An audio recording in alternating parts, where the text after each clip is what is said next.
tama po ang pagpoprotesta. Tama na pilit natin at ipanawagan sa gobyerno na ipakulong lahat ng korap at imbestigahan lahat ng korap at gawing patas, gawing bukas, open, at gawing makatotohanan ang pag-iimbestiga ng search for truth.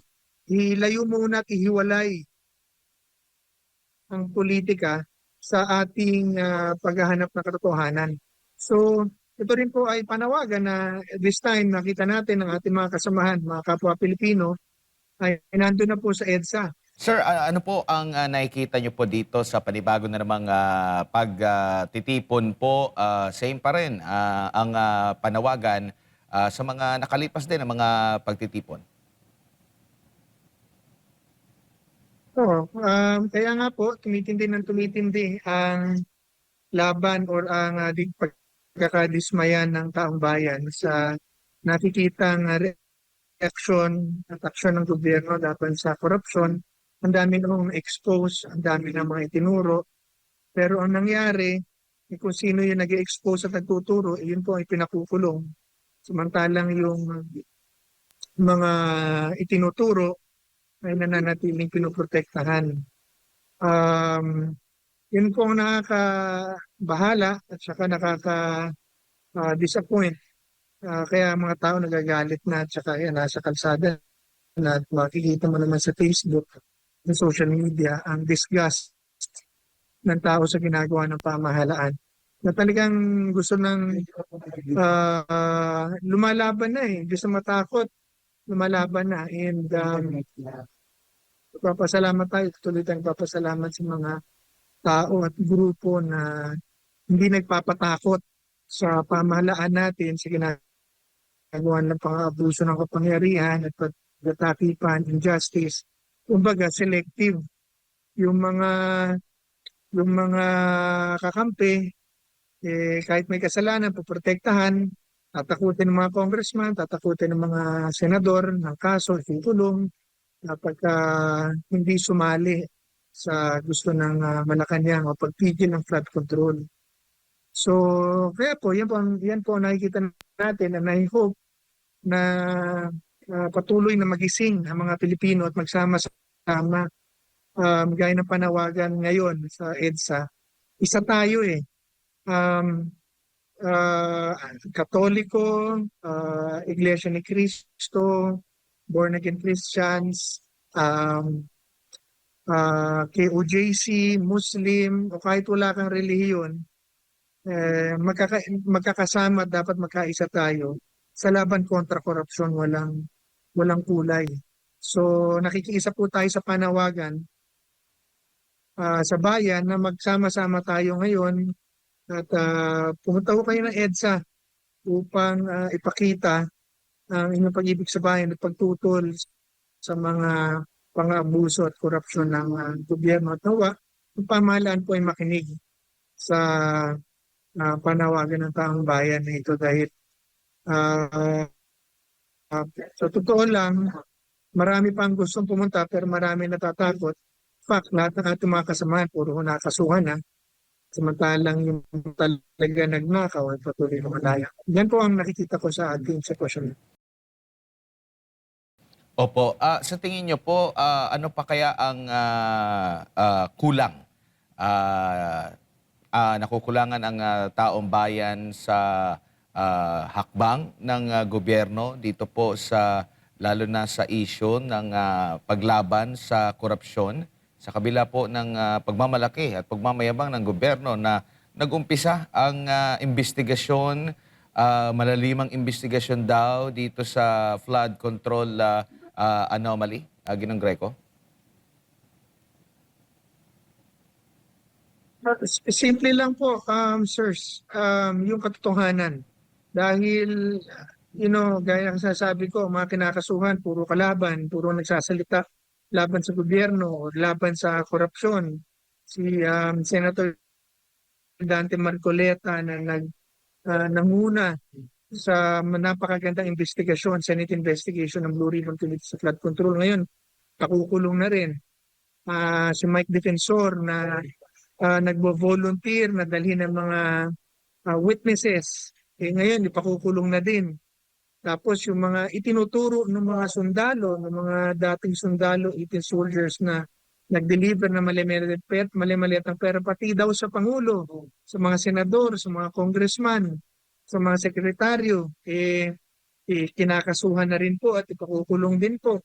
Samantalang yung mga itinuturo nila, wala naman tayo nakikitang matinong investigasyon o nababalitaan na kakasuhan. Kung meron nga kakasuhan, hindi naman tinutuloy. Pag lumipat sa kanila, partido, nawawala ang kaso. Tapos, alam na alam ang ibang kalat na kalat ang mga usapin na tinatakot na ipakukulong katulad ng pagkakakulong ni Senator Jigo Estrada pag hindi lumipat ng partido or ng grupo. Kaya nga nakita natin na nakuha na naman nila ang mayorya o kontrolin na naman nila ang Blue Ribbon Committee hearing at kanila pong pagpupursigihan na makuha ang tamang numero para impeach si VP Sara. Bagamat kulang ang bilang, balitang-balita po na babaguhin nila ang interpretasyon ng batas para maipilit ang kanila pong binabalak ng impeachment. Regardless po dun sa impeachment case ni VP Sara, ang akin pong paninindigan ay basta ng orakot at yung magnanakaw, kahit sino pa, imbestigahan natin at kung mapapatunayan na nagnakaw, ipakulong. Kahit yung kapartido natin, kahit yung kalaban na partido, lahatan na po kasuhan, imbestigahan. Yan po yung hinahanap ng Pilipino. Kaya nakukulangan sa investigasyon na ginagawa ng hindi lang kulang, na didismaya sa investigasyon na ginagawa ng pamahalaan dahil lang iniimbestigahan ay yung mga politikal na kalaban imbis na yung mga nagnakaw sa pamahalaan. Opo, ano pong masasabi niyo naman po sa tila pag-gaslight lang dito po ng gobyerno, kasalukuyang gobyerno, dito po sa nangyayari ngayon, maaring same din yung kanilang naging puna sa mga nakalipas din ng mga pagtitipon at rally?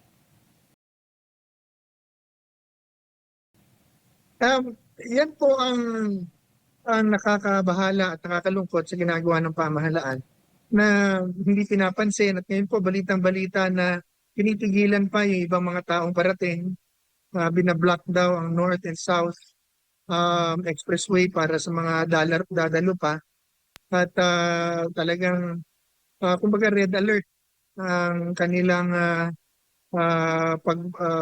pagbabantay at pananakot ng mga relihista, hindi pa relihista, mga sabihin natin po protesta. Lalo hong nagagalit ang mga tao. Bagamat marami pa ang nasa loob ng bahay nila, hindi lumalabas. Pero nagagalit. Nakikita mo ang kanilang mga sinasabi sa social media at pinag-uusapan sa mga tindahan, sa mga eskwelahan, sa mga malls, sa paligid, sa text messages, sa group chats. Talagang disgusted at galit na sila.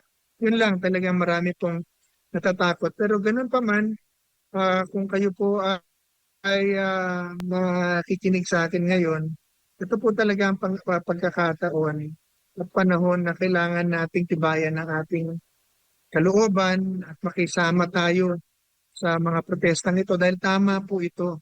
Tama po ang pagpoprotesta. Tama na pilit natin at ipanawagan sa gobyerno na ipakulong lahat ng korap at imbestigahan lahat ng korap at gawing patas, gawing bukas, open, at gawing makatotohanan ang pag-iimbestiga ng search for truth.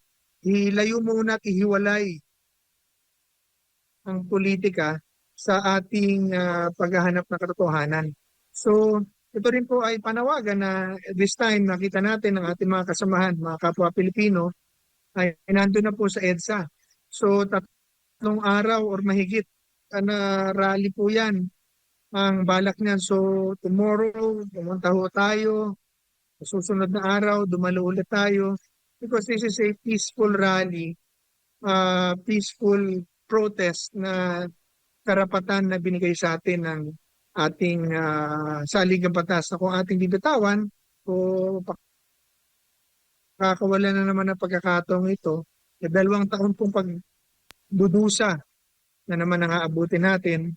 At wala po itong politika, whether you're anti-Marcos, anti-Duterte, anti-whatever, isang tabi ho muna natin yan or pro-whatever. Basta po tayo lahat dito, anti-corruption. Nakita na natin, narinig na natin ang mga testimonya ng mga witnesses. Nakita na natin ang mga mali-mali at ang diniliver. Narinig na natin kung sino mga itinurong mga senador at congressman. Pero kasama na sa niimbestigahan, iba, umuupo pa sa investigasyon para sila mag-imbestiga. So hindi na ho talaga nahihiya itong mga taong ito dahil namihasa na pinapalusutan at binabaliwala ang sigaw ng tao. So patuloy natin at ipanawagan ng tama at katotohanan. Wala naman tayong hihingin na labis sa batas. Sinasabi lang natin, gawin natin yung tama. Talagang imbestigahan at ipakulong lahat. Hindi yung pinipili nyo lang kung sinong imbestigahan ninyo, pinipili nyo kung sinong pakukulong ninyo, tinatakot yung buong bayan. Gamit ang kapangyarihan na hiram lang naman sa taong bayan. So kung tayo po ay magpapatakot, wala ang pagbabago mangyayari sa ating bansa. Mabuti pang umalis na lang tayo lahat ng Pilipinas dahil ang yayaman at aasenso lang rito, puro mga politiko at puro gobyerno. Opo. Kung ganito po magkapatuloy sa ating bansa. So tayo po ay manalangin at makiisa. Opo. Tayo sa Diyos na kumilos na, gawin na talaga ang tama at tigilan na yung pagtatakip sa mga kakampi niya na nagkasala. At kung siya man ay nagkasala, harapin natin ang katotohanan at gawin natin ang tama at ibalik kung ano man kailangan ibalik at ayusin kung ang justice talaga ang lumabas dito po. Sir Greco, si Jade po ito. Magandang gabi po sa inyo. Maraming beses na po tayong Yes, sir. nagsasagawa. Maraming protesta ang nasaksihan na po natin sa mga nakalipas. Itong protesta ho ngayon, itong pagtitipong nangyayari ngayon dyan po sa EDSA People Power Monument, ano ho yung kaibahan na nakikita po ninyo? May epekto pa rin ho ba ito sa gobyerno, considering na marami din nagsasabi na tila manhid na po yung gobyerno natin at parang hindi naman nakikinig doon sa mga panawagan at hinaing po ng mga kababayan, ng taong bayan po? Walang pagkakaiba po nito. Itong nangyaring protesta nito, ito at saka yung nakaraan, yung nauna nung linggo, ay nangyari sa gitna ng napakaraming pananakot, napakaraming tao ng kinasuhan, at mga opisyal ng pinakulong na tapos nakita na marami na talaga natakot at talagang wala ng pag-asa dahil nakikita nga nila na ang gobyerno ay nagbibingi-bingihan at binabaliwala ang protesta ng taong bayan and is holding on to power. And yet, ginawa pa rin ang mga papuprotestang to. So this shows the resolve of the Filipinos na bagamat ang dami na mga spin na ginawa nila sa mga istorya, pinaikot na, binaliktad na ang istorya, ang dami ng pinakulong, and yet napakarami pa rin Pilipino ang nananawagan at patuloy na lumalaban. So mas marami pa po yan na nasa loob ng kanilang mga bahay pero ganyan na din na nararamdaman at isa sa panawagan nito. In fact, there are millions of people on Facebook, on Twitter, on Instagram, and social media, and also other social media platforms na makikita mo na nakikiisa. Subalit hindi lumalabas dahil natatakot. So yun po ang kaibahan niyan. Dahil ito po talaga, kumbaga, ano na to bite the bullet na to wala nang pakialam to sa pananakot. Talagang to ay paninindigan na sa katotohanan at sa tama na nangyayari natin na mas maigting. Opo. Si Pangulong Bongbong Marcos Jr. ay nakatakda pong pumunta may biyahe po siya papuntang Canada simula yan bukas at hanggang July 4 doon po sa Canada. Sa tingin ho ninyo, sa gitna po ng mga pagtitipong nangyayari ngayon dito sa ating bansa, particular po sa EDSA People Power Monument, ay dapat ituloy pa rin po ng Pangulo ang kanyang nakaschedule na state visit nga dyan sa Canada? Siyempre, hindi ho dapat. Dapat ito harapin niya. In fact, dapat pumunta siya ron sa EDSA at doon siya magsabi ng kanyang dapat gawin at panagutin yung mga tao na gustong makitang ng mga Filipino managot. Yan po ang dapat niyang gawin dahil pag hindi niya po ito, pag binaliwala niya po ito, lalaki at lalaki lang po ang galit ng tao. Lalala po yan, dadami pa po yan. For the next 2 years, it will be a very difficult presidency for him. And it will show na wala talaga siyang pakialam sa katarungan at pakialam sa boses ng bayan.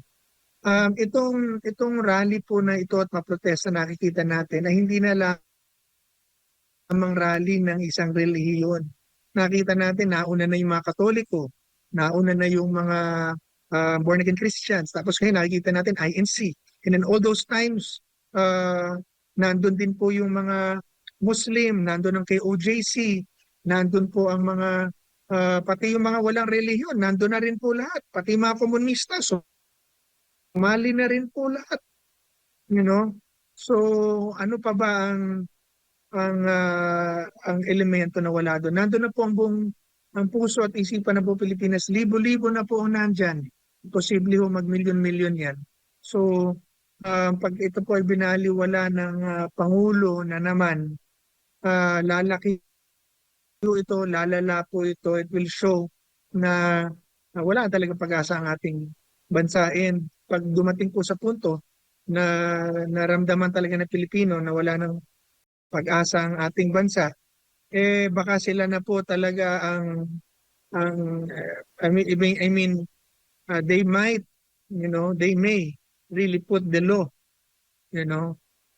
aside, and worse things can happen. Opo.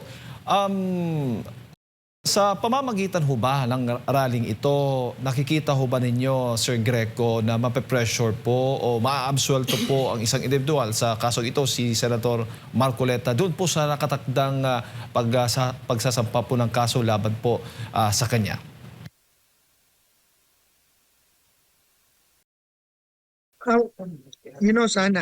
Sana po yan ang isang maging resulta sa protestang ito dahil alam natin na si Senator Marcoleta ay isang membro ng Iglesia ni Cristo na pinoprotektahan at pinagtatanggol at hindi pababayaan ng Iglesia ni Cristo. Pero bukod po doon, ang hinihingi po ng taong bayan na hindi lamang na i-absuelto o hindi absuelto pero wag ipitin si Senator Marcoleta. Pero ang hinihingi ng taong bayan ay itigil ang korupsyon at panagutin ng mga korap. So pagka ang aksyon ng pamahalaan na naman, Presidente Marcos dito ay pitin, hindi asahan niya mauulit at mauulit po itong pagtitipon at pagpuprotesta nito. Opo. Siguro huli na lang mula sa akin, Sir Greco, ito bang kilos protesta nangyayari ay magdudulot po ng delay? May nakikita ho ba kayong magkakaroon ng delay doon naman po sa impeachment trial ni VP Sara Duterte? Well, definitely ang gobyerno po ay maaaring nag-iisip na ngayon tungkol sa impeachment. Unang-una, wala naman talagang bilang ang Senado. Magliban, dadayain at pipiliin nila na babaguhin nila ang 16 at gagawin nila 13 or whatever. Pero whether delayed or not ang maging resulta nito sa Senado, ang patuloy na hinihingi natin sa Senado at sa Pangulo ay gawin ko ano ang tama. Nilatag nila ang impeachment, okay, fine. Imbestigahan natin si VP Sara dahil sa mga allegations na binato sa kanya, and allow her to explain it in the impeachment court. Pero hinihingi ko rin po sa Pangulo at sa gobyerno, sa taong bayan, hingin natin na imbestigahan din lahat na naging corrupt. Imbestigahan ang lahat na nasa flood control, na binanggit ng mga sundalo, imbestigahan din ang mga sinabi ni Zaldico, at yung mga confidential funds ng Pangulong Marcos, ng iba't iba pang kawani ng gobyerno, ng Kongreso, yung sinasabi nilang mga pork barrel at MOOE nila na pinipirmahan na lang nila for certification or reimbursement by yung resolution lang nila sa paggastos ng at least 2 million pesos a month. Imbestigahan din po natin para kung sino man ang kurakot ay malaman ng taong bayan at makasuhan ng tama. Yun po ang aking panawagan na huwag maging selective. Kung maging imbestiga tayo, imbestigahan din po natin lahat para malaman natin ang katotohanan at malaman natin kung ano po natin ang ating dapat gawin ayon sa batas. Walang pilian, lahatan. Opo, Ginoong Greco, huli na lang po. Bilang dating naghahabol sa mga korap, kayo po ba ay nagtaka kaugnay dito po sa posibleng kasong kakaharapin ni Senador Marcoleta regarding sa plunder na sinasabi nga galing sa private entity? Ako po ay nagulat, sa totoo lang, dahil this came out of nowhere. Nung tayo po ay nasa PACC, ang iniimbestigahan natin, yung korupsyon. Hindi po tayo naghahanap ng mga kaso na babaluktutin at kaso isasampan sa mga kalaban sa politika. Ang hinahanap natin ay katotohanan at iniimbestigahan natin korupsyon, hindi politika. So hindi po, nagulat po ako na government has gone this far na obviously hinahabol yung mga political na kalaban at ginagamit ang opisina ng gobyerno. Ang ombudsman, ang DOJ, ang NBI, ang police, ginagamit para habulin yung kanilang mga political na kalaban in broad daylight sa harap ng Pilipino. Hindi man lang, hindi nakatago, talagang lantaran na pangbabastos, pambababoy, at pang-aabuso ng kapangyarihan at ng ating batas. Yun po ako nagugulat because I've not seen an administration like this na garapalan ng pagtatago, garapalan ng pagsisinungaling. You know, I mean, yun ang aking kinagulat. Kaya po, sa ating lahat, pagkatapos ng Diyos, ang pinakamay magagawa dito si Presidente Marcos talaga. Siya lang ang merong kaisa-isang kapangyarihan na ibinigay sa kanya ng Diyos at salig ang batas na iayos ang lahat na to. So ako po nananawagan sa kanya, walang perfectong administrasyon, pero yung administrasyon mo, pwede mong ayusin. So, igilan niyo po ang inyong mga tao or kung kayo man na nagsisimula nito at wala naman tayong ibang sisiin dahil siya naman talaga ang ulo ng pamahalaan, ipatigil niyo po ang mga pangmamalabis, pang-aabuso ng kapangyarihan at paggamit ng kapangyarihan ng gobyerno laban sa politika. Gamitin po natin ito sa pagtugis ng kasamaan, pagtugis ng korupsyon, at pagtugis po ng karahasan. Yan po ay pwede nyo pang gawin in these last 2 years para ang Pilipino ay magtiwala muli sa inyo at maayos po ang ating bansa. Because you will go down in history as one of the most hated president pag hindi nyo po binago ang takbo ng ating gobyerno. There's still hope and there's still chance because there is still time. Ang pagkilos ng mga tao, nakikita nyo po ang kilos ng mga tao, kilos namin, nasa batas.